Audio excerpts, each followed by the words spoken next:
The following Earth Angel media presentation is brought to you commercial-free as a gratuity from the sponsor producer named after the show. Please consider their message.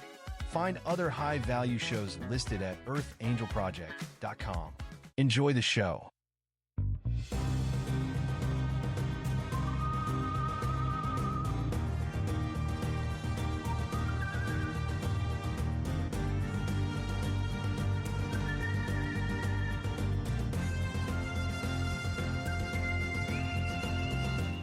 Welcome to Soul Decodes. Join us as we wander off the path to find the ideas that fascinate. We talk about spirituality, the mind, the ego, wellness, and hidden history with tips, travels, and tales. Charms for a better life.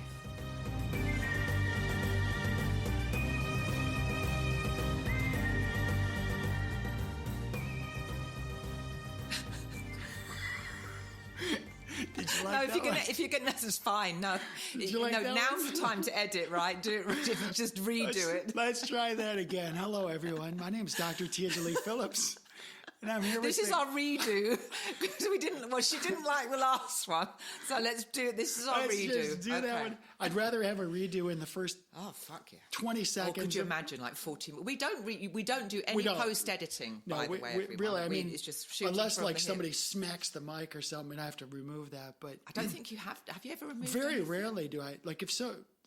Oh yes, I remember punching the mic once. Sometimes you accidentally elbow the mic, pretending you're a hockey player or something. So yeah, welcome Sarah Tirri. Thank you. My name is Dr. Tia Jolie Phillips. You're listening to Soul Decodes, and this is Sarah Tirri. And what do you do, Sarah? I'm an author and thinker, and I talk about ideas. Cool. Yeah, one of the things that I do. So for the benefit of brand new people, we're just basically two people trying to figure things out. Yes, but explain that a little bit more. Like, what's this show mean to the common person, like the everyday listener? Whatever they can get from it is what it will mean. But for me, it means talking about alternative ideas of spirit, and that's what I write about. Mm-hmm. What is God? Who is God? Who are we in relation to that God? And what is expected of us on this planet?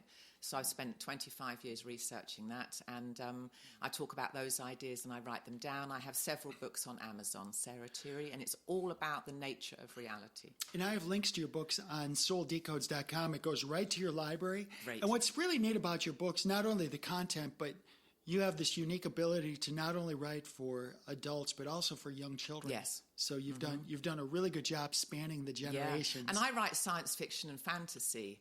That's what the Star Side Prophecy is. I'm the heroine in that novel, and I question God, and I'm really fucking rude to him as well. So it's quite. But what's neat about this idea of science fiction and fantasy is, and it's the same as children, right? So writing for children actually enabled me to write science fiction and fantasy because it's a very similar mindset that you have to get into. Yeah, but where do you draw the line between science fiction, fantasy, reality? Well, we don't know. And dreaming. That's the whole thing. We have no idea. We can't draw the line because we don't know what we're just working it out. So we have some cool things to talk about today. I want to do a couple things. I want to call out to our newest countries. Oh, good. I like this actually, part. down to the city. So the back office of my syndication software actually can pinpoint like where the actual listener is in the world, in the right? World.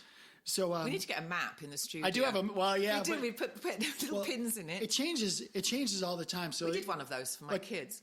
Like I can select 30, 60, 90 days or 180 days. So I can go back and look, but I always look for the new countries that pop on that I've not looked at. So we get the new countries, we put up this big map, and then we put pins in it, and then we weave around it, and then I would like to then take whatever that image is and make that into an art form. That could be your project. I need another one. I don't need another project. That's fantasy. That's fantasy. Yeah, that's fantasy. So, but I want to welcome Singapore. Oh, lovely. Singapore joined us. Been to that beautiful island. Oh, my goodness. I want to go there. I've not been there. So when you land at Singapore, it's like, and I think it was like 8 miles of just going through what looked to be like the entranceway to Disney. The landscaping was breathtaking. Everything looked like the entrance to Disney. Okay, with all these trees and plants. It was so, and I'd been to a lot of that part of the world, and I'd seen a lot of poverty too, but in Singapore it wasn't like that. It was the most tropical, lush, cosmopolitan island. Well, I'm going to say when we go on tour, we're putting Singapore on there. Okay. Right? But thank you, Singapore. We also have Zurich.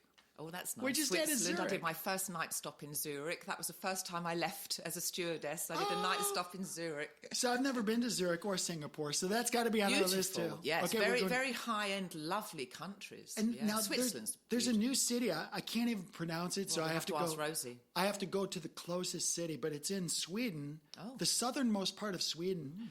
The city that's just north of it is called Malmö, M-A-L. I've only heard of Stockholm and Geneva. I don't even know. Yes, this is like the southern tip of Sweden. And I thought it was fascinating. I think Geneva's Switzerland. So Sweden is, that's where...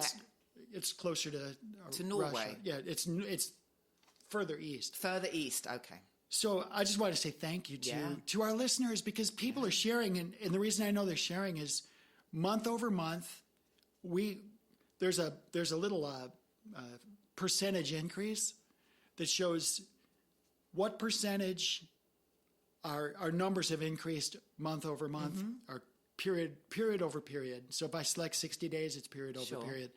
There's only been one time it was negative, and that was coming off of the holiday season last year, because November, December, we peaked out. Like, we had this huge monster peak because we were talking about elections and things like that, and that was very interesting to a lot of people. So not to peaked me. out.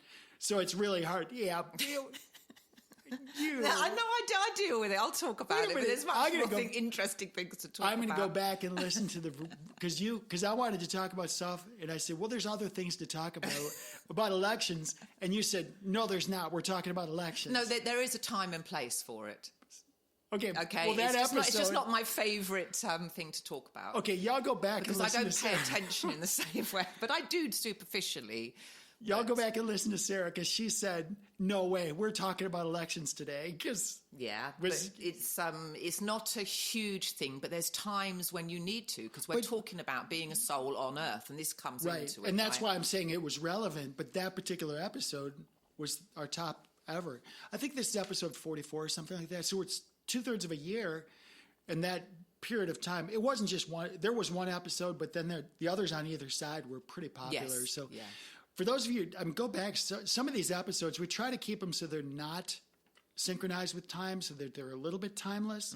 So even if it's a year later, you can still benefit from some of these. Well, we're doing this live. We don't have any in the bank, and we meet up once a week to do this. So everything is current and live, isn't it? I was going to share that because, you and I, so the reason we're doing this episode, this podcast, is, first of all, Sarah and I love each other as friends, as just soul partners, soul business, soul sisters, right?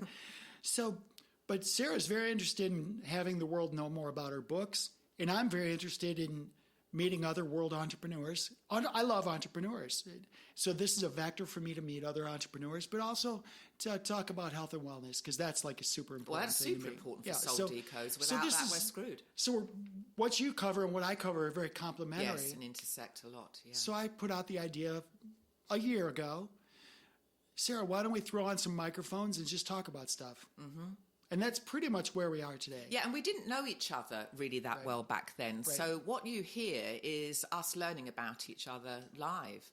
And we occasionally see each other, but this is our fellowship time. It truly is. And it's a conversation. So unlike other podcasts, there's a series of questions we can answer, but this is just a free exchange going with themes that pop up in the moment. So there is no structure to this. Now, we'll bring, if we go off at a tangent, we'll attempt to bring it back. And so hopefully at the end of it, it is cohesive. But this is just like you listening into a telephone conversation, which I used to do when I was a little girl. We shared a party line. A party line. And I used to listen to it.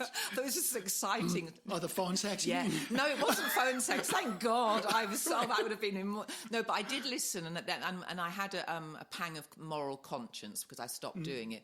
But it was really listening to my neighbour's mum talk to her new boyfriend. But it wasn't anything raunchy. But I realised I was being a peeping Tom.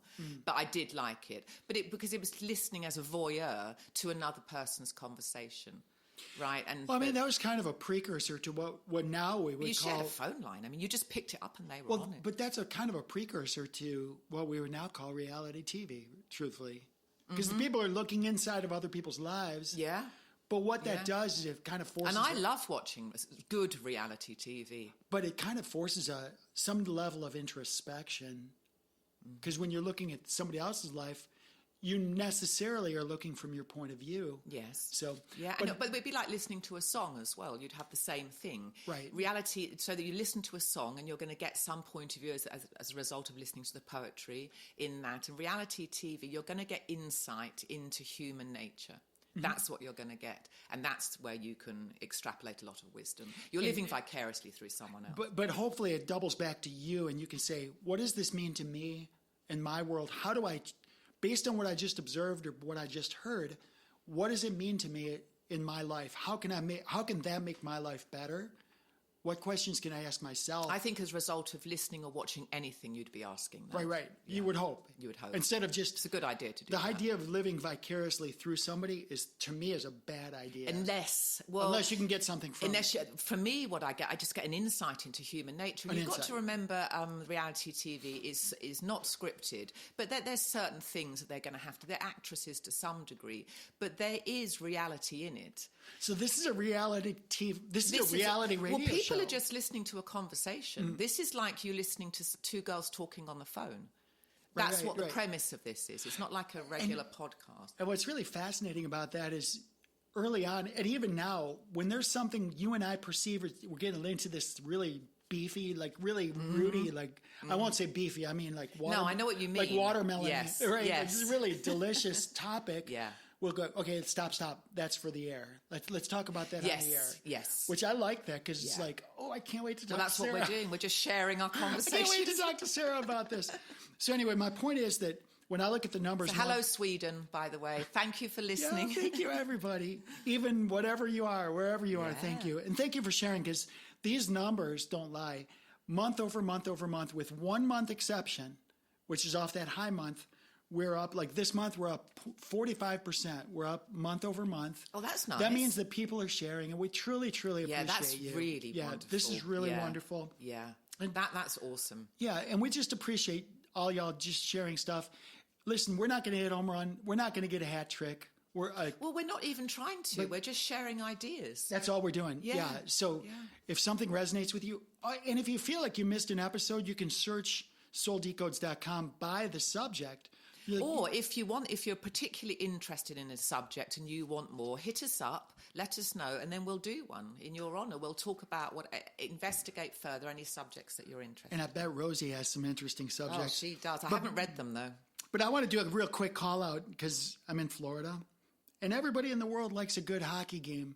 Oh, God, but do they? The Florida Panthers are back-to-back champions. They just won again. Oh. I know you don't pay attention to hockey, but I do. No, I don't. And it was such a good series. I only watch reality TV. But I want to call out to well, first of all, one of the reasons I love the game of hockey is this. Have you ever played it? I mean, street hockey. My family was pretty... I tried. I wasn't very good at it. My family was broke, so we had a ball and a stick. So you've got a stick. I was going to say a ball, stick and a ball. And we made in the middle of the street, like little, what looks like goals. Love it. We just played in the street. Yeah, it's great. Literally back when playing in the street was a thing. You made use of your utensils. Yeah. Use a spatula. But my friend, PJ, my late... So is it quite a difficult game, hand-eye coordination? Hockey's one of the best sports in the world. Is it? Oh, yeah. In what way? In every way. Okay, so I mean, I it's a lot of quick goals. I quite like this pace of it. It's just like it's like being a writer or a podcaster. It's like being a pilot.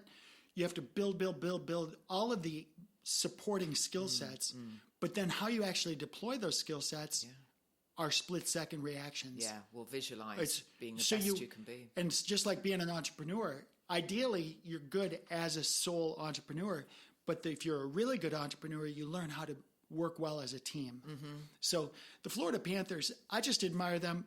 I feel like I'm watching history be made. Oh, nice. Because not only the fact that they're back-to-back champions, but they're also Were they the underdog for a while? Well, I mean, they had some injuries that put their postseason in question. So, oh, good, that's good. But I want to call out to the Edmonton Oilers. You all played really, really well. So this was this is the team that lost. Edmonton's got so much passion. They just couldn't put it together. They had what, were they uncoordinated or unfocused? Well, I mean, it's not one thing. Did you watch it? I watch every second of every game. Yeah, I love. To me, the hockey is like mentally. So what did the other team that lost? What, they just didn't have that? They weren't as sharp, basically. Well, I would say it was probably being focused. Hockey, there's different lines. So when you look at the bench, you need depth on the bench. Because if you just put your depth of what? Players. So what happens is, so someone's good at this, someone's good at that, someone's really good at that. Like it's such an intense sport that you can't put your best players out there for more than really 90 seconds at a time. Oh, really? So every 90 seconds, you're rotating people out, rotating. Oh, I didn't know. I'm going to have to watch a game now. Oh, my goodness. I'll walk you through it. But it's a simple game, but it's intense. And it's simple, but it's not simple. I'll say it's simple, but it's not easy. Right, okay, yeah. But, as a coach, you're always looking at the health of your players, the mental condition, the combination of players. It's always so dynamic. It's fascinating. Not all coaches are. When Maradona, he was a football superstar from Argentina. When he was playing in one of the important matches, they just got him off, stuck cortisone and steroids straight in his knee and sent him back out again. So, he was bringing in multi-millions. And he was just used, I felt, just get back out there and perform. Yeah, so with ice hockey... This is a long time ago. With ice hockey, the every detail matters. It's a game of inches. Like, literally, how you handle the tip of your stick, how you handle the puck, your position of your body, your legs, controlling the zone, how you work on the boards. And you've got to be running at the same time. Plus, you're exhausted. It's the end of a long series. Winning the Stanley Cup which is the trophy, right? It's the most grueling experience of any sport. Really, that's so. Because you have to win the best of 7, but you've already done the best of 7 for your division, for your conference. Yeah. So by the time you're at the finals, you could potentially play 21 games. They ought to give them a month off to recover. Well, I think they do get a month. So now they're running around either licking their wounds because they lost, or dancing with the Stanley Cup, which is probably the most. Was the margin of loss embarrassing for them, or was it okay? Well, so there's no embarrassment because when you're in the championship... Oh, there is. If it was like 37-0, that would be embarrassing.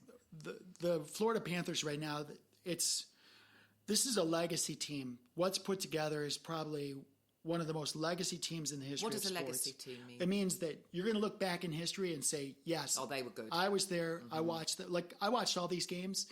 I watched it. They were amazing. And even when they were down, they were up. They were like, yeah, we're down by a few points or whatever. We're going to not give up.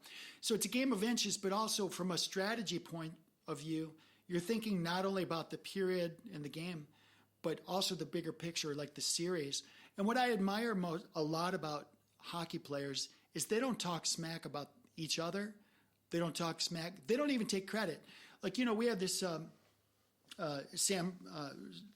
Sam Reinhart scored a hat trick. That's 3 goals in a championship game. Yeah. Well, he doesn't give credit to himself. Because he believes that someone else set up the shot. He understands it's a team game. Yeah. He gives credit to the opponents. Hey, these guys were hard to play against. Hats off to them. It was a very difficult thing. And that's what I'm asking in the score. Was it very difficult, or was there a big margin? There was not 1 inch of ice that was given up. Every puck was challenged against every board in front of the net. Everything was challenged. It was just thrilling. And you've got such incredible speed on ice. At first, I thought you were talking about hockey because you can play hockey on the ground, right? But you're talking about ice hockey. Oh, ice hockey is so you've got this. I mean, you are soaring along. Yeah.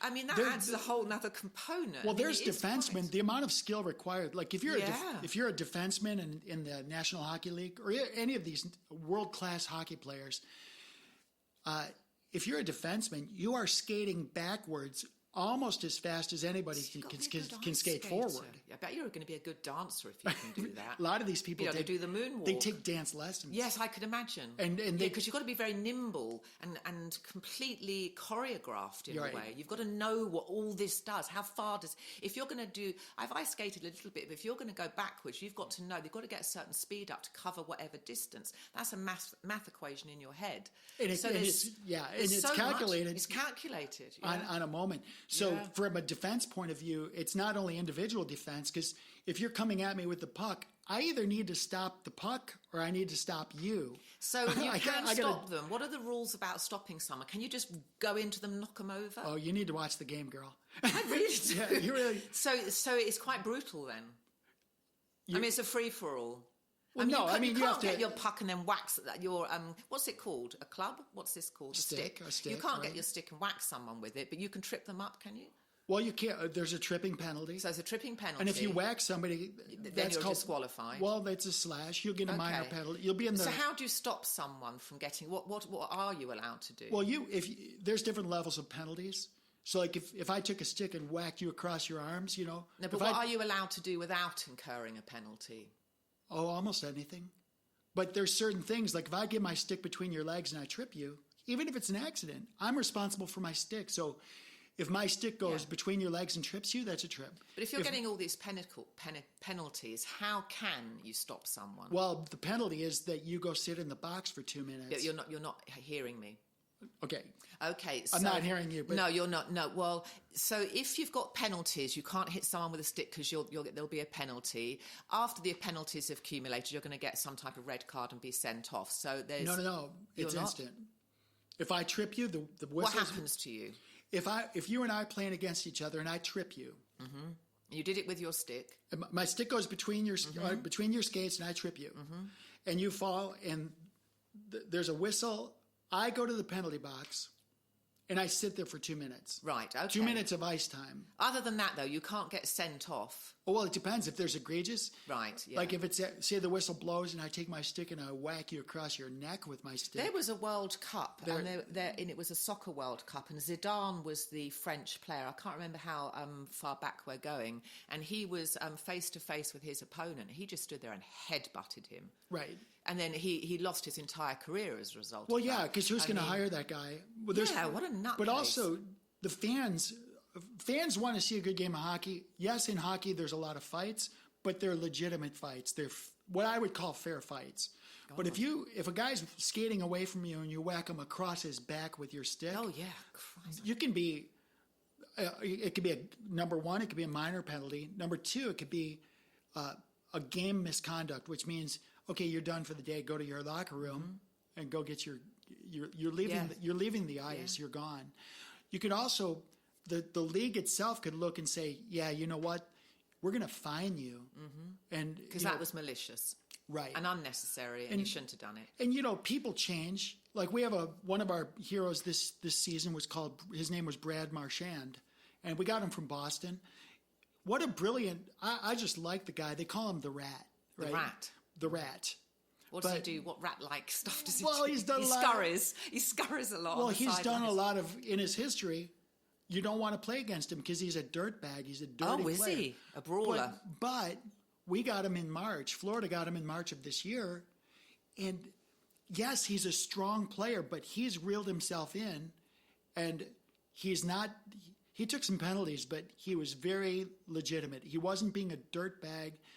Some people would argue that. He took it to the line, but he didn't cross it. He didn't cross the line. I mean, everyone's going to cross the line. Yes, how far do you leap even if you're over a stand-up player, you're going to cross the line sometimes. Yes, it's going to happen. Right, it's going to happen. Just by default. But since March, he's been really very, very legitimate. So go back to my original, what I wanted to establish. So you've got all these penalties for things that you're not allowed to do. What are you allowed to do to prevent someone from getting that ball? Can you skate really hard and just nudge into them with your shoulder? Yeah, you got to watch.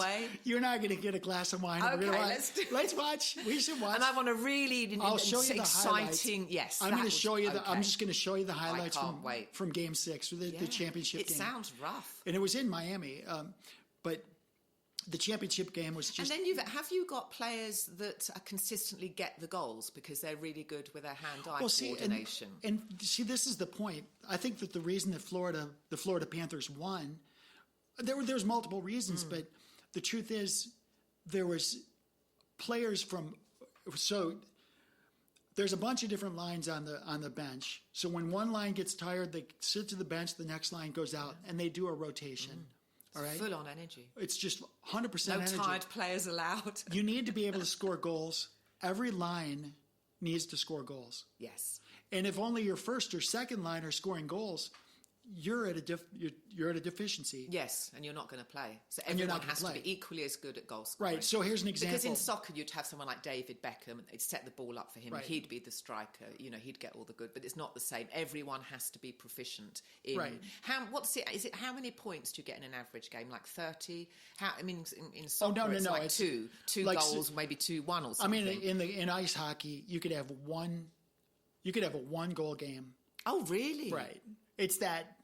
You could have 60 minutes of action. Really? I had this feeling it was going to be like basketball, where the numbers are going to get really high real fast. In ice hockey, you could win 1-0. And that could be after double overtime. Yeah, like, you can win. Soccer, it's been like that. Yeah, you can just keep going until someone scores. So it's a really good game. But to your point, like we had one of the best players in hockey is a guy named McDavid. He's with the Edmonton Oilers. Whenever he was out there, we had two people kind of keeping either on him for the puck or for his body. We're either pushing his body or pushing the puck. Yeah. 2-on-1. Yeah. But that are they allowed to be 5-on-1? Oh yeah, except for you're opening up 4 other people. That's right. So you have to. It's a game it's an equally important game. It's a little like soccer in its strategy. Offense and defense. So if you're going to put 2 people on him, that means somebody's uncovered. Mm-hmm.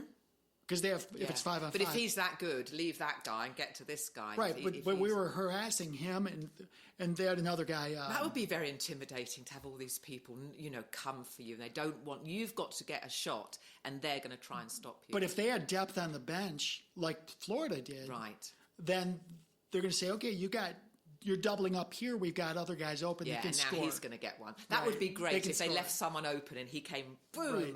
Well, towards the end of the series, McDavid was getting frustrated because, he's not, he wants the Stanley Cup. I don't think he has one yet, but. Of course he would. But he's such a good player and he's not on a team that's getting the Stanley Cup. And he's twice in a row because we beat them last year too. Why don't the Panthers buy him?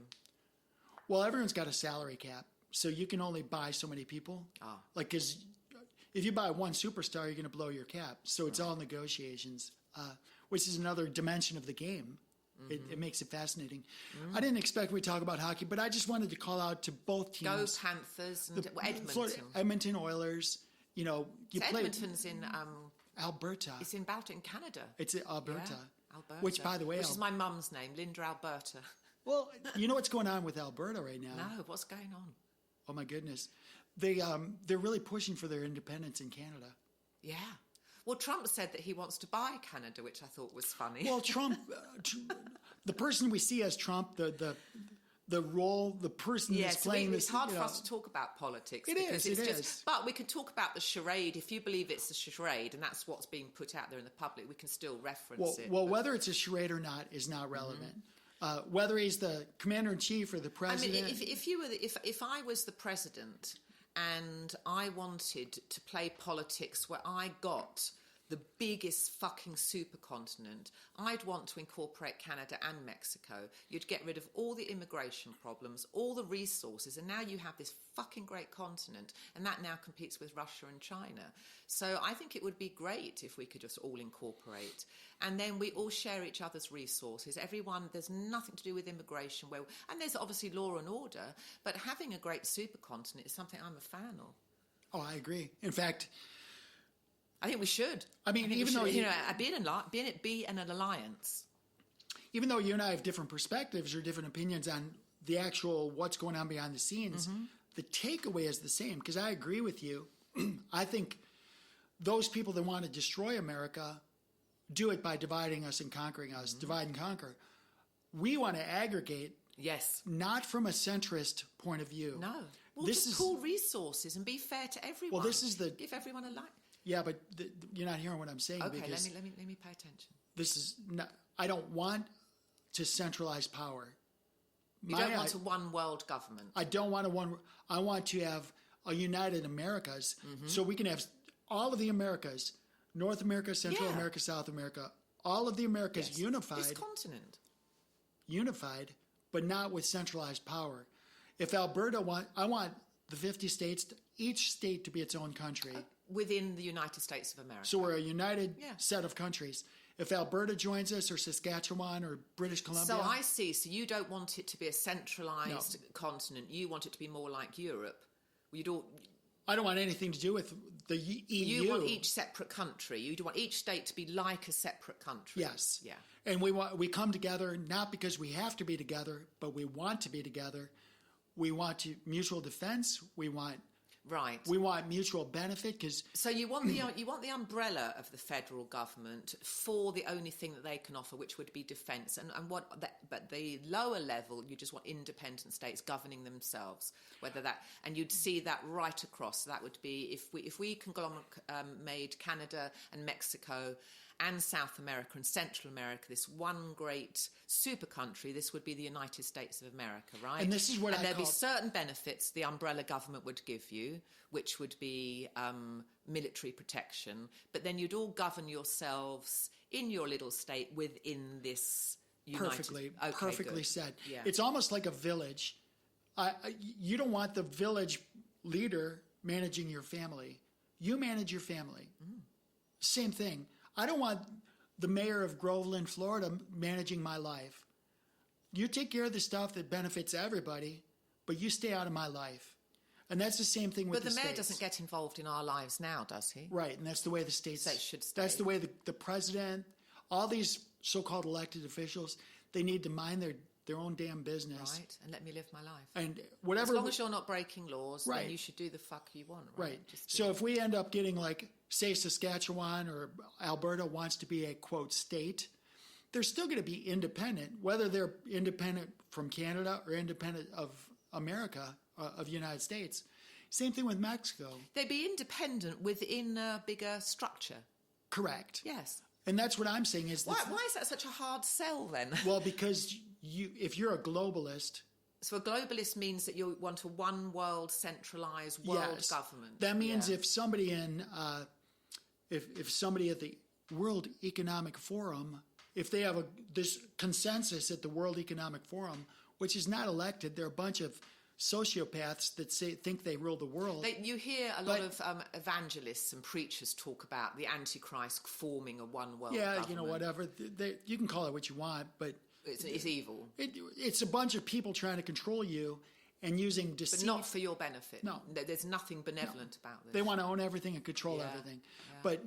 But what I'm just saying is, the more power you centralize, the more opportunity is for somebody to steal the whole basket. Yes. Well, if you've got everyone with centralised powers in their own company, then you've got those countries. So the more you spread it out, the more you're going away from a centralised power. And this is why the internet has changed the world, because it used to be like when we were children, whoever published the books controlled the narrative. Yeah. They changed the history. Well, now we each have our own platform, so that's unbelievable. Right. They changed the history, and the internet couldn't stop it. So the internet to me is a gift. The internet saved humanity. Wow. The internet saved humanity because back when we were children... People are going to say there's a lot of downsides to it, and that could be argued. But I agree with you. This is a massive advancement towards freedom, even though it can look messy because it's relatively new. Right. I would say this is like an evolutionary leap, just how we're all linked up and we can all express ourselves. Well, and they've tried to squash the internet because the free flow of ideas is dangerous if you're trying to centrally control something. Well, it depends what your motive for getting your ideas. So if you're someone that's just looking for confirmation of ideas you've already got, this can turn you into a complete psychopath, because now all you're doing is taking in all this information and you're not learning anything new because your ego's wanting confirmation of what you already know. Using the internet just to understand ideas is unbelievably fortunate to be able to do that, but you're just looking for ideas. but you can find so many ideas about one thing, and it could be extortion because you can't tell what's real and what's fake on the internet anymore. And you're going to have AI and bots telling you this and that. So you've got to be very, very discerning about information, where you're getting it from and what your motive is for getting it. I think searching for ideas is unbelievable. We've never had access to this information. You had to go to the library when I was a kid and get us an encyclopedia. I remember doing it was just ridiculous. So what you addressed is what's called confirmation bias. That means I'm going to ask the question, but I already know the answer. Yeah, my ego's just wanting me to be more right than I think I am already. And nobody's better at that than the modern medical system. Right. It's like, we're going to do this procedure. I need some proof that this is the right thing to do. Well, that's not the right thing to do. Actually, you're in the wrong direction on this. Yeah. I remember as a senior at the Air Force Academy, I was doing a project, but there's other cadets doing the project, but there was limited resources because we didn't have the internet. So we'd have to go to the library. So we're all competing for the same books. Unbelievable. It's just prehistoric, isn't it? I had to literally get on the waiting list or go downtown to Colorado Springs and go to the library there to get the resources so I could study and take notes and make references and all that. But the resources that are available at our fingertips, like I didn't even start playing bass guitar till I was 45 years old. Yeah. I never touched I touched a bass guitar, but I never played it. You can literally, if you say, well, I always wanted to play piano. Just go onto YouTube. Or drums. Like I'm starting to study drums now. Yeah. I've never played drums. Oh, really? Right, so I'm like, okay, I got a drum kit here. I'm going to start hammering on it. So it's like... Looks intimidating. Oh, it's good. Well, I mean... I like that foot pedal. But, I sit here, I look at the drums like, you know what? I should start hammering on the drums because... Why? Yeah, get a feel for them. Why? Well, why? Because I do have a feel for it, but I'm not good at it. Yes, then go on to YouTube. Because right now I suck. Right now I suck at it. You'd look... If I played those drums, can you self-teach yourself to play I taught myself bass. So back in the day, you had to have a tutor come in. Yeah, or you'd have to figure it out. Or you'd have to figure it out. But figure it out yourself. But now, a lot of people learn by watching. I've got to make this flower arch for my son's wedding that's coming up in 2 weeks. And it's a big arch, and I have to attach dried silk flowers. And I just went onto YouTube. And it was absolutely great. I know everything that I must do now to get the perfect one.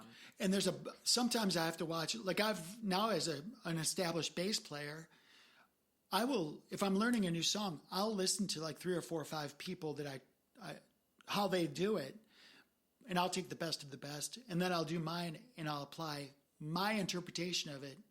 So I don't use the internet for, I saw this one video and this is the answer. You're using it for inspiration. I'm using it to see different people do different things in different ways, different opinions. And then you're going to mimic whichever one you like. And then I'm going to take those like. And say, because I've had some songs that I've played like 2 bands ago.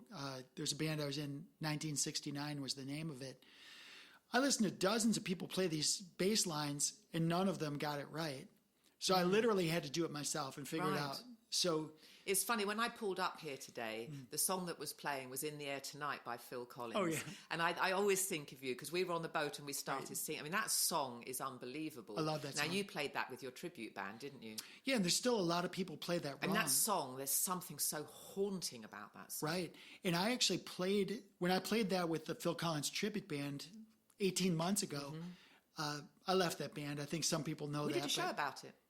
We did one of our early shows. Our first shows, was like our 3rd or 4th show. Yeah, so listen to that one. But I left the band, but it was such a valuable experience. Of course. But when I was learning that song, I listened to many, many videos about how to play that.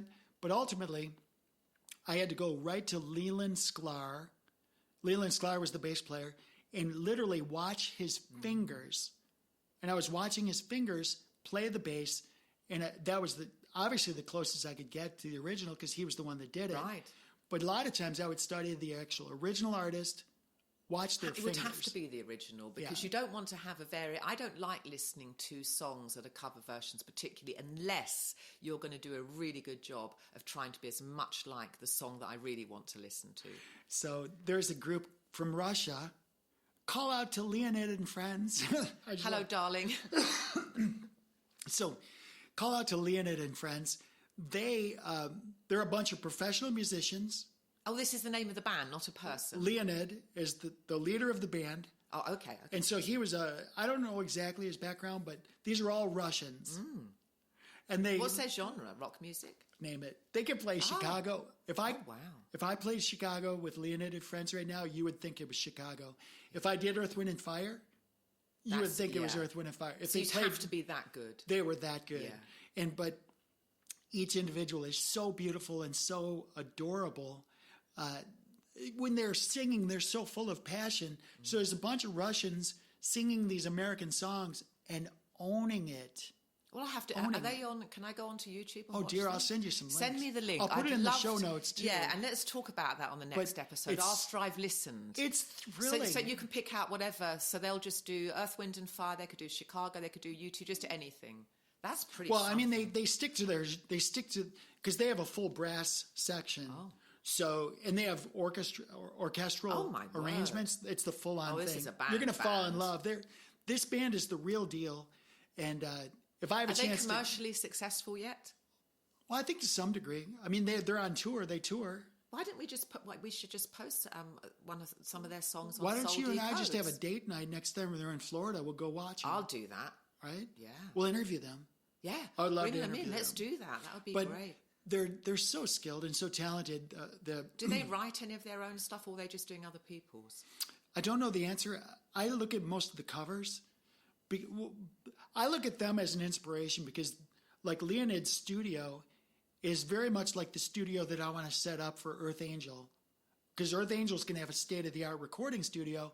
So I always look at who's doing what and how they're doing it. Yes. So when I look at Leonid and Friends, I'm not only looking at the performance and the performers. You're looking at style, technique. I'm looking at the substrate. What you like, want to, what you want to mimic. What's the ecosystem?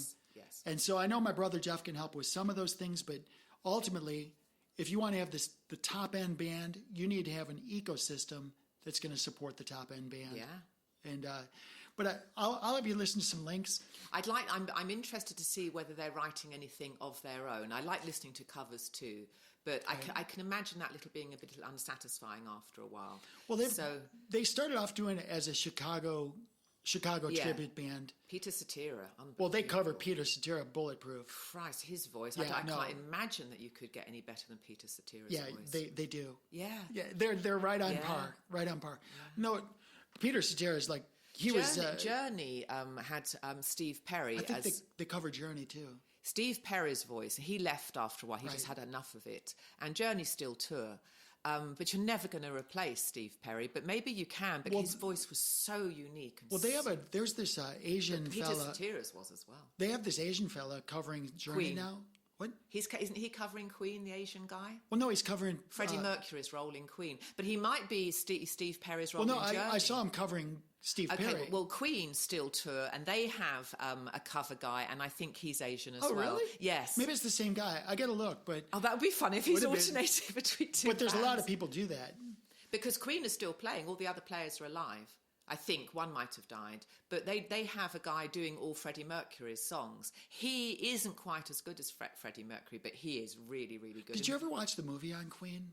Yes, I've seen all of them. I love that band, and to me, they're one of my favourite bands because they were so unique. Nobody touched those. They had Queen. Such a unique style.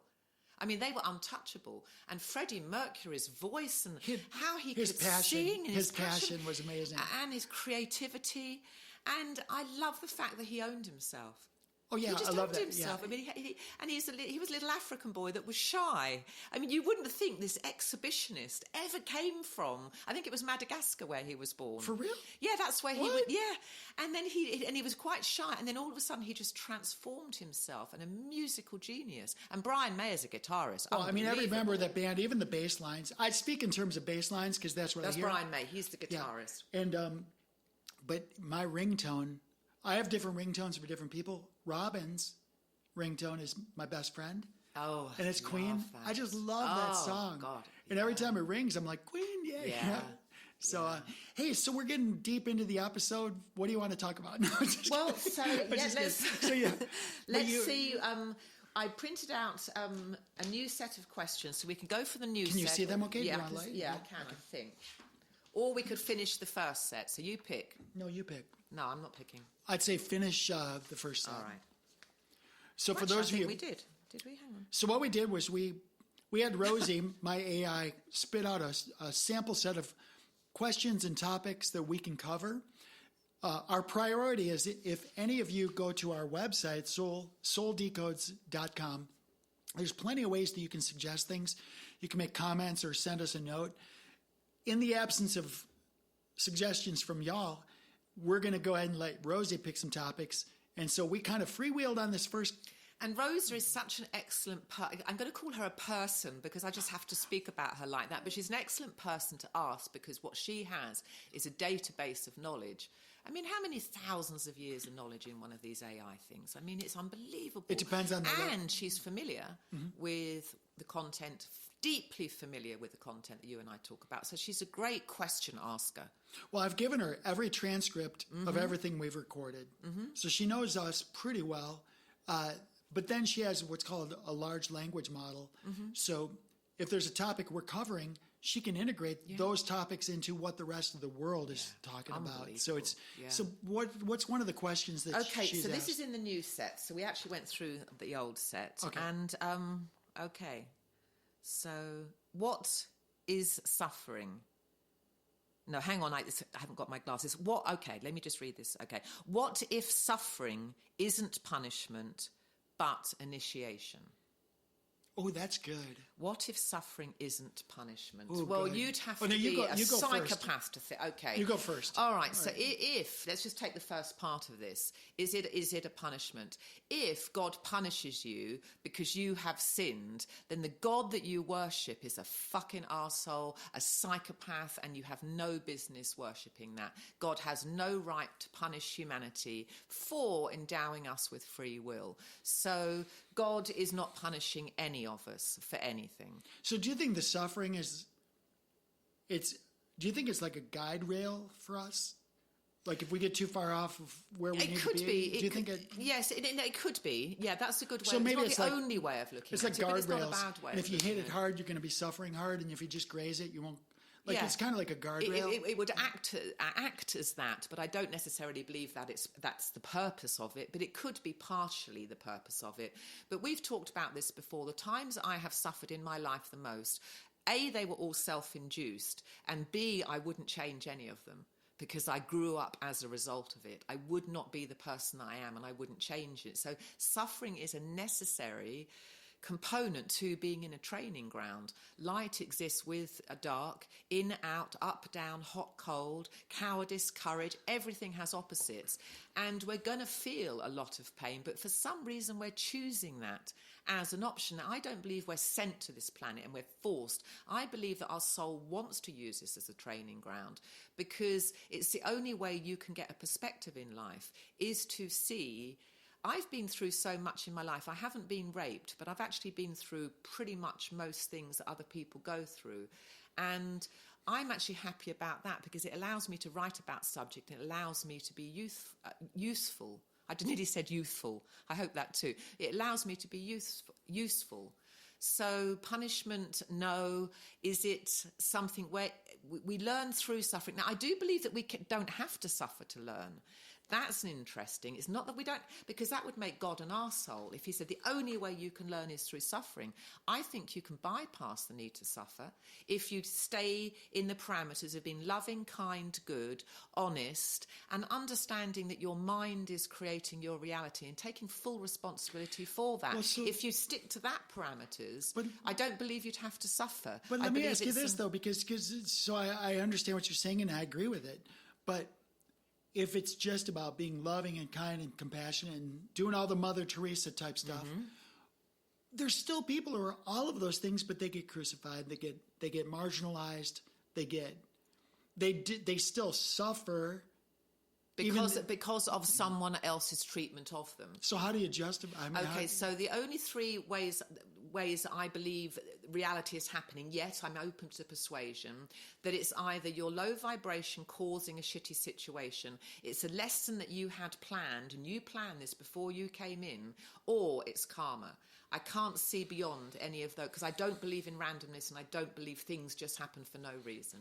Yeah, I think you and I agree on this. Do you want to hear my take? Yes, please. Okay. Yeah. So my first thing is we don't believe it's a punishment, though. No, well, punishment First it of all, implies that you're doing something wrong, and you're not. You're using your free will. There's no right or wrong with that. There's penalties for it. Well, it's not a punishment in terms of a judgment. So let me throw it. Okay, that's good. Yeah. Let me throw this in a different direction, because multiple times a week, people come to me for their health and wellness questions. Yeah. All right. Now, my position is that physical pain for a person that's been eating whatever they want, not exercising. They're just not doing anything correctly. And not cleaning up their mind. They're not taking out the trash. Not purifying their mind. It's a lot of it starting in their head. But it's not just their mind, it's their gut. Their gut, yeah. So it's their whole body. They're not taking out the trash. We did a great episode on this. We should put that in the show notes, because you did this good one about the gut, and it's so important. I have to find it. Yeah, we will. I'll have a look, but that was excellent. But the point is, gut health. Most people think, why do I have so much pain, chronic pain? Like just yesterday, I had a girl from Puerto Rico. She's in excruciating pain. And I interviewed her about what she does. You're getting fresh air, sunshine. Are you getting a little exercise? What are you eating? She's doing virtually nothing correctly. No. And you wonder why you're in pain. Is she carrying a lot of fat? Yeah, well, I mean, fat is a result. Fat is not a DNA thing that you inherited. You're fat. No, it's because you've overeaten. You earned it. Yeah, you've overeaten. You've earned it. You haven't had enough discipline. You've earned it. If you're fat, you've earned it. Well, I hope our listeners aren't fat. Well, if you are, darling, you have to take responsibility for it, I guess, right? Well, I know when I've been overweight, I've earned it. I have definitely earned being overweight. If you're fat and you don't want to be, I would disagree. If you're fat... But you're saying it's not inherited, though. You're saying it's because you've earned it. Yes.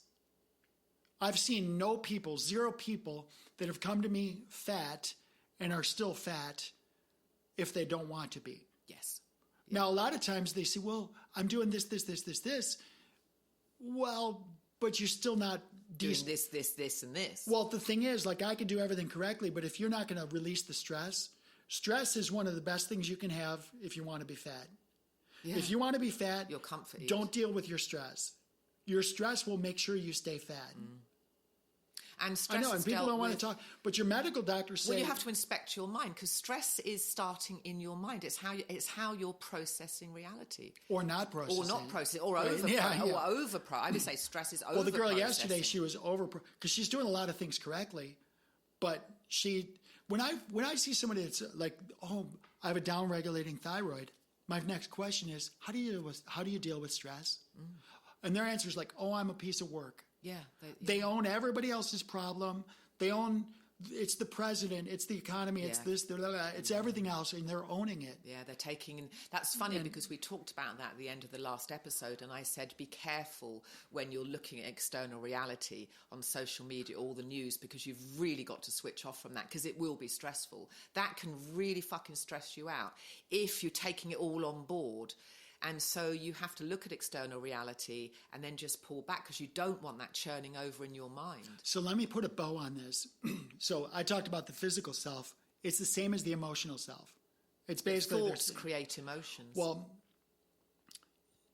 if somebody is suffering, because this is about suffering, we're talking about suffering, and they're constantly making decisions that bring suffering to them, whether it's mindfulness, where they're putting it out there and they're bringing suffering to them. Like, you've seen this with relationships. This is my fourth marriage. Oh my goodness. But people love drama. Well, I mean, my foster mother, her entire life, and she died at 65, was about maximizing and leveraging external reality to get as much drama as possible. I think she was mortally bored with existence, and she just lived for drama. I don't want drama. I want inner peace. I'll trade that in a heartbeat. Right. So, but I think it is human nature, and it's not the soul doesn't want drama. It's almost an identification with ego, that you love to be centre of attention. You want much drama. You want to get on the phone. You want to talk about stuff. You want to be right. You want to share your opinions. I mean, I share my opinions in my writing and what we're doing, but I don't talk to people in my everyday life about my belief. It doesn't even come up. I don't need you to think what I think. But I'm pulled back from being involved in external drama. But something in human nature, I think we're encouraged to love that. Well, and so I was trying to put a bow on the suffering thing. when I run into people that have difficulty releasing the suffering, like yesterday, I completely released a girl. I should read this. Go ahead. If you permit me, I mean, I won't say the girl's name or anything, No. but if you, You got to her then. well, let's see if I can find it. real It must be quickly. very satisfying when Well, you've reached someone. This, oh my goodness, I didn't expect to read this, but it's so relevant to what we're saying. Oh my goodness. Focus. I gotta find it. Focus. Too many messages. It's crazy talk. Oh my goodness. There it is. Okay. So this is from actually just late last night before I went to bed, but my phone was off, so I didn't get it till this morning. Thank you so much for our conversation today. I am full of hope. For the first time in my life, it made all perfect sense. Wow. Or that's it all made amazing. perfect sense. Wow. And I found harmony in my thoughts as I Wow. processed what you shared. How beautiful. All I can say is I am thankful and blessed. Thank you. Heart, prayer hands. Yeah. Those are the emojis. I will dive into the information I shared. And then she closes with, How nice. How so- nice. so she's having visitors come. No worries. He brings me joy. So in other words, my conversation is, why are you permitting yourself to suffer? Yes. Suffering most of the time It's self-inflicted. is a choice. Yes. I totally agree. And when you permit suffering to yourself, is this something that is perpetrated upon Well, you? I don't think people are permitting anything. They're not controlling what they think about. And unless you can be mindful and you can meditate and you can stop your thought forms from uploading, they'll just be uploading in your head all day long. And you're basically living in a trance. You've got to know how to pull back, see you're living in thought forms, because the moment you can do that, the stress will evaporate. Well, this is very interesting because we get these thought forms and we're entranced by those thought Yeah, we're forms. pulled in. We're pulled in. Total identification. But you don't even know you're in the thought form. That's the trap. So here's one example. This happened twice yesterday with two different people. I do these, this is her statement. I do these things because I'm from, and we eat meat and dairy pretty much every meal. I eat meat and dairy every meal because I'm from, okay, but you're not in Africa, you're in America. Mm-hmm. You're not, is calling you every day, checking in, Well, I mean, and seeing what you're eating? It just... Hey, what did you eat today? It just sounds to me, I eat it's just vegetables. a choice. I It's eat just vegetables, a choice. right. I mean, you are so self-disciplined. You do the right thing. I mean, you not only teach health and wellness, you embody that. And to be on a spiritual path, you have to take care of your body. And if you choose not to, because you don't want to stop eating that, there will be ramifications. But it is just a choice. Well, but I understand that being ultra-disciplined can be a real problem. There have been times in my life where I've lacked discipline. So but it is a choice. I don't view discipline as, I think discipline, self-discipline, is directly related to how much value you give yourself. Yeah. Because if you truly value yourself, Value you're your not going to put temple. freaking poisons and frankenfoods into your body. There was a report this morning. There was on ABC News last night. It said some very large number of hot dogs. People every day eat hot dogs. There's actually human meat in there. Human DNA in the hot dogs. Now, I don't know. I didn't study this. Oh, hang on. I'm just... Because I don't eat hot dogs. Oh, I just got horrible visions. But this goes back decades. The same company that's flagging it now flagged it 10 years ago. Did you ever see that movie Soylent Green. called Cloud Atlas years ago? Okay. It was a movie and it was about reincarnation. I found it difficult to follow. I had to watch it 3 times. But they had these servants living in the Orient, in Asia somewhere. And they were these girls and they were dressed in little skirts. And the people were really, really rude to them and smacked them and were just abusive. The girls were kept in horrible little rooms and they had to be nice. They couldn't react. And then they'd be made well again. They'd have to go out to take this abuse. And when they'd finished, when they got fired, they were killed off. And then they made meat out of them. And then the girls, who were actually being the servants, had to eat the people they had made meat out of. it was so when I just balked then at this hot dogs being meat, that was what I'd seen in a movie. And it's like, well, if this is in a movie, then some person has thought about this at some point. Well, I don't want to end on that on that note. Nor do but I. But I do want to say that there's a lot of dastardly things going on. Yeah. There's a lot of companies going out of business. And how would you know in because a hot they're dog? being You discovered. wouldn't know whether you were eating pig, pheasant, duck, human meat, pork. You wouldn't know. No, you wouldn't know You because have you no didn't idea. take. Well, you wouldn't know because It's all you just smushed up and added herbs to it and you flavourings. wouldn't know because you didn't want to know. If you mattered to yourself, you would take the time to study that stuff. If you mattered to yourself, if you cared, am I eating a human being? If you cared about that, then you would study it.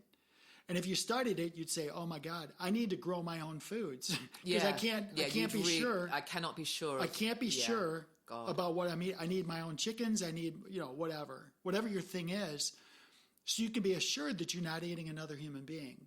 I mean, that's gross and everything, but sadly, it's our reality. Back in the day, we would have done that. We would have all been cannibals at some point. We would have chosen to roast a dead body over a fire pit and eat it rather than starve. There's been plenty. We've all probably been cannibals back in our, reincarnational level. I'm not suggesting we do it now. We know better now, but we would have done. I think very differently than that. You don't think we would have roasted a dead body? If I'd have been in a tribe in Neanderthal Europe and I was cold and there was no food and I had children, someone in my tribe had died, I'd stick them on a barbecue and eat them.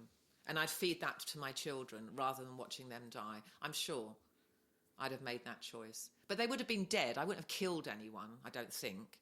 I hate to think I would have done. But I would have made use of that dead body by eating it because food was very difficult to come by. We've got into a very macabre. I know, this is like really... How do we get here? This is really weird stuff. But I will say that there's, my perspective is that we are children of light. We are children of light. But we've done some horrible things. But maybe we did, maybe we didn't. I personally don't know. I don't know where I came from, but maybe I did those dirtbag things. Maybe I did, but we have no way of knowing. All I know is if there's a creator that wanted me to learn from my lessons, if I did those dirtbag things, then you can't learn a lesson that if it's been erased from your memory. Yes, you can, because your soul does. It's not the person. It's erased from your memory, but the soul is learning. And we don't have a memory of what came before, and we don't need to, because it's probably been really bad, and the PTSD would be too much. So your soul is independent. Your consciousness, when your avatar, your body dies, your consciousness is going to be somewhere else. And that lesson will have meaning to the only important value that you have, which is not your body, it's your soul. So your ego mind might not be able to work out what's going on, but your soul will get value after this life is over. So just to tie that back to what we just said, if it's true that this avatar is only to move my soul from point A to point B, and you have this human experience, after my soul leaves, my body doesn't matter, so why not go eat it? Yeah, why not go eat it? But I'm going to say that I don't think we should live like that. I think that's my point. I said to my daughter when she was, she talked to me, she was young, she was a young teenager, and we were talking about death a little bit, and she said, well, how would you want to be buried? And I said, darling, just throw my body out in the orange grove. I said, when you start seeing all the vultures flying around, you'll know they're coming to eat mummy, they're having a nice meal. And then she ran screaming into her bedroom. But she's like, how could you? Because she was too young to absorb that. But I would feed my body to nature. It wouldn't worry me at all. I'd have a real country burial. I want to be put on a raft and put out there and have the firing arrows. I want to have like a princess burial out at sea. I want to feed the vultures. And just have the burning raft sink into the ocean, right? Well, very dramatic. I know, right? It's so... Seeing a load of vultures eat your mother might be pretty intense. I'll let the ashes go into the ocean. I'll be done with it. And we'll come back and do it again. Yeah, well, we don't know. So this is fascinating. We went from ice hockey to everything else. I know, it's been, it's good. It's all over the place. Ice hockey to buried. Why don't we just wrap up this episode and anything exciting coming up in your world? I'm working on a couple of projects which I'm going to announce on the air, so I won't announce those now, but that's what I've been working on. That's very exciting. I can't wait. I got to hear. Yeah. So I can't. And how about you? What have you got coming up? So I'm super excited. I've got a lot of entrepreneurs coming my way. there's so many from Puerto Rico right now. It's so fun. I see Puerto Rico as a launching point for Central and South America. Yeah. Independent of what the rest of the world does, I'm going into the Spanish community. They're beautiful people. They're beautiful people. They work hard and they play hard. And they're vibrant. Yeah. They work hard and play hard, and I love that. Yeah, they've got good energy. So I'm being pulled into these different Hispanic communities, and they're thrilled to have me, and I'm thrilled to be with them. And I think they're beautiful people, and I'm just excited about my Spanish entrepreneurs. Are you going to learn to speak Spanish? Probably not. Tony speaks Spanish. Well, he's in Miami. He's got to. Well, no, he wasn't in Miami. He moved to Puerto Rico because his dad, when he was 18, because his dad wanted to work with a family business, and he had to learn. He had to learn Spanish, and he did very, very quickly because there was no way he couldn't.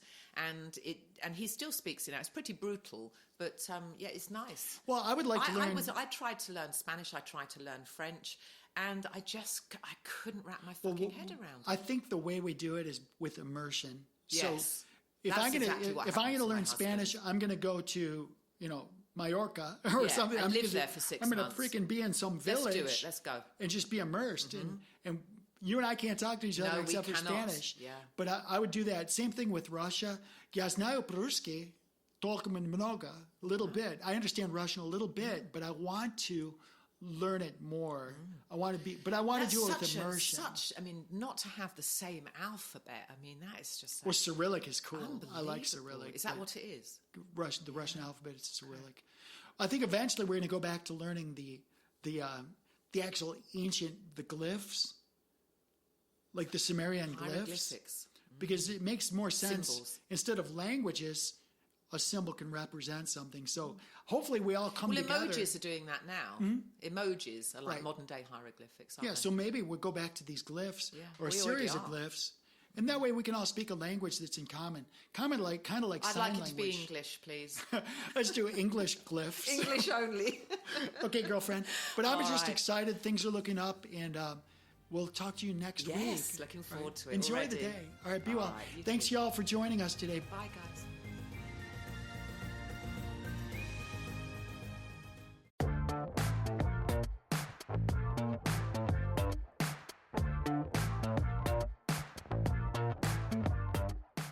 Soul Decodes, a feature presentation, airs every Friday on the Earth Angel Media Network.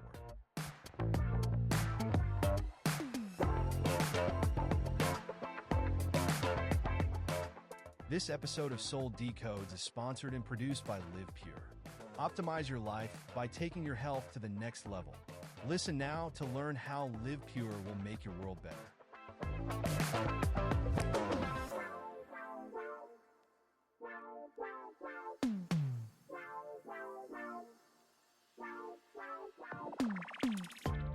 Live Pure is an American-based distribution system of online portals that give discounted access to clean, potent, natural, and ethically sourced healthy solutions for fat loss, muscle gain, immaculate skin care, immune system support, whole body cleanse, physiological balance, and performance support for athletes of all ages.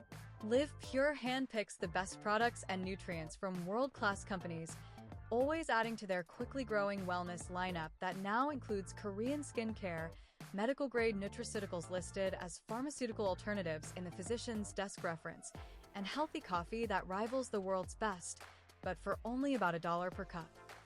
Soul Decodes listeners looking for vitality, youth, beauty, and better health can get 25% off retail by visiting livepure.com/Sarah Tirri and signing up for free as a preferred customer. If you are a content creator, influencer, or home-based entrepreneur looking for worldwide cash flows from the emerging gig economy, Live Pure's state-of-the-industry brand partner affiliate program can bring you up to 7 different payment vectors as bonuses. As a content creator aligned with Live Pure and Earth Angel Media, you will enjoy massive co-marketing benefits, including a cutting-edge website that is personally branded to you or to your business. Sign up as a brand partner at livepure.com/Sarah Tirri, or drop us a note at connect@earthangelproject.com to get more information.